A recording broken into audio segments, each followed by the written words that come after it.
বলা হয় মুক্তির রজনী বা ভাগ্যের রজনী।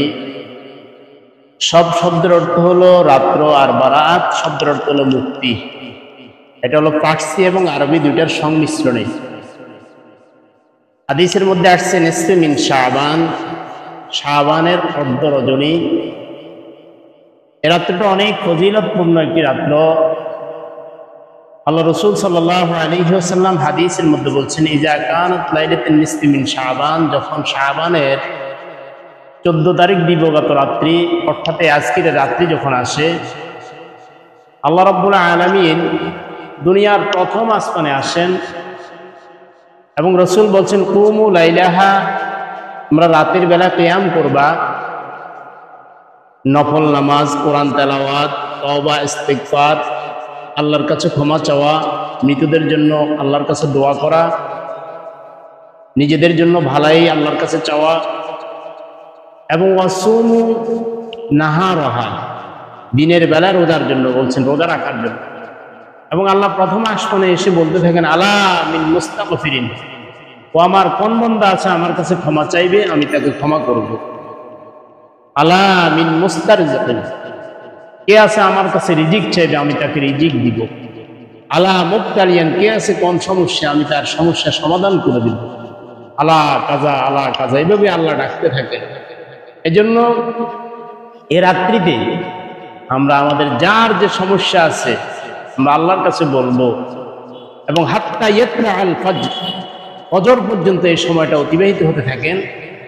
আমরা বিশেষ করে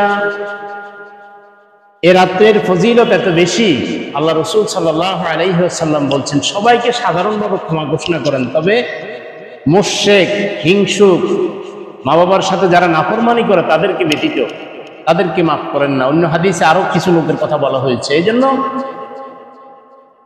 এই সমস্ত লোকেরাও যদি তওবা করে, ইস্তিগফার করে, আল্লাহর কাছে যদি রোনাজারি করে যে আর করবো না গুনাহ, তাহলে আল্লাহ তাদেরকে মাফ করে দিবেন। এই জন্য আমার ভাইরা, মুশরিক, আল্লাহর সাথে শিরিক, এটা সবচেয়ে বড় জুলুম। শিরিকের গুনাহ আল্লাহ রাব্বুল আলামিন মাফ করেন না তওবা ব্যতীত। এই জন্য শিরিকিয়াত ছেড়ে ওয়াহদানিয়াতের মধ্যে আমাদের আসা উচিত প্রত্যেকের।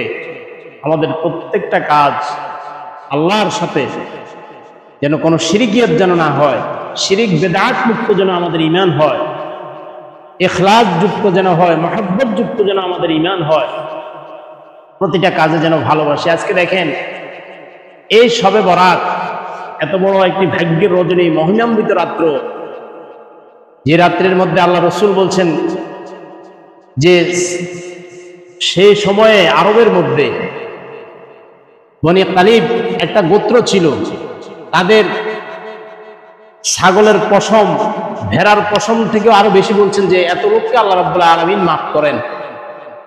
যে আল্লাহু আকবার, দেখেন আল্লাহ রসুলের প্রত্যেকটা হাদিস মানুষের জন্য আপনার হেদায়েত, মানুষের জন্য ওয়াজ, বড় ওয়াজ। যদি আপনি মানেন, সুযোগ দিছে, সুযোগটা যে কাজে লাগায় সেই লাভবান, আর যে কাজে লাগায় না সেই ক্ষতি। এর জন্য আমরা জীবনে কাজে লাগাবো। আমাদের মনে করেন যদি হায়াত 60-70 বছর হয়, 60 বছর হায়াত থেকে যদি আজকের এই দিন, এই যে 14 ফেব্রুয়ারি আজকে চলে গেল, 14 শাবান চলে গেল, আর কারো জন্য ফিরবে না। আমরা অনেকে